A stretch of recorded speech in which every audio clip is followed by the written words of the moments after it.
19대 대선을 꼭 일주일 앞둔 오늘이죠. 박근혜 전 대통령의 첫 재판이 조금 전에 마무리가 됐습니다. 법원은 한 차례 더 재판 준비 기일을 연 뒤 5월 23일에 첫 공식 재판을 진행하기로 했습니다. 현장에 나가 있는 취재기자 연결합니다. 이승현 기자.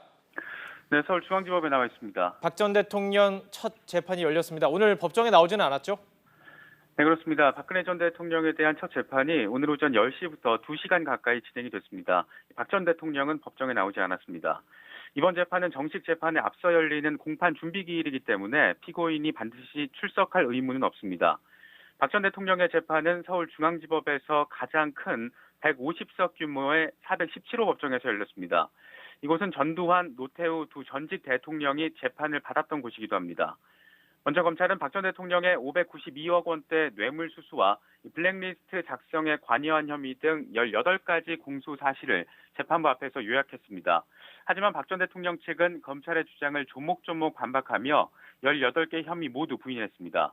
또 추가 의견서를 통해 공소 사실별로, 다시 말해 각각의 혐의별로 의견서를 제출하겠다는 설명도 덧붙였습니다. 박 전 대통령과 공범으로 지목된 최순실 씨 측은 박 전 대통령과 최 씨가 공범이라는 검찰의 주장을 거듭 부인했습니다. 최 씨 측은 박 전 대통령과 최 씨가 분리해서 재판을 받게 해달라고 재판부에 요청을 했는데 오랜 세월 따르던 박 전 대통령과 함께 재판을 받는 것은 최 씨에게 자괴감은 물론 살을 애는 고통에 해당한다고 주장했습니다. 하지만 재판부는 고려는 해보겠지만 증인이 중복돼 공동심리가 불가피하다며 사실상 최 씨 측의 요구를 받아들이지 않았습니다. 재판부는 특히 오늘 첫 재판 말미에 공소 사실이 방대한 사건인 만큼 추가로 공판 준비 절차를 진행하지 않고 곧바로 공판을 시작하는 것이 타당하다고 생각한다면서 박 전 대통령과 최 씨 등 피고인 측의 의견을 달라고 제안했습니다. 하지만 박 전 대통령 측은 추가 준비 기일 없이 곧바로 정식 재판에 들어가는 것은 부담스럽다, 이렇게 입장을 강하게 나타냈고, 이 재판부와 피고인 측의 의사 조율을 통해서 오는 16일 한 차례 공판 준비 기일을 더 열고 나서 오는 23일 오전 10시에 첫 번째 공식 재판을 열기로 의견을 모았습니다. 자, 그렇다면 앞으로 이 박 전 대통령의 재판 어떤 부분이 쟁점이 될 것으로 예상을 할 수 있을까요? 네, 박 전 대통령의 18가지 혐의 가운데 가장 핵심 쟁점으로 거론되는 것은 단연 뇌물죄입니다. 함께 재판에 넘겨진 최순실 씨와의 공모관계, 또 대기업으로부터 받은 돈의 대가성 등이 핵심 쟁점이 될 것으로 보입니다.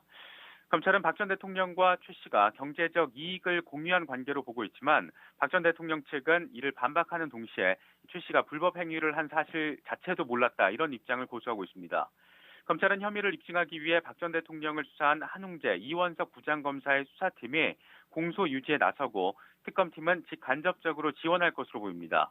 이에 맞서 박 전 대통령 측은 서울중앙지법 부장판사 출신인 이상철 변호사 등을 보강해서 모두 5명의 변호인단으로 방어에 총력을 기울일 것으로 보입니다. 지금까지 서울중앙지법에서 YTN 이승현입니다.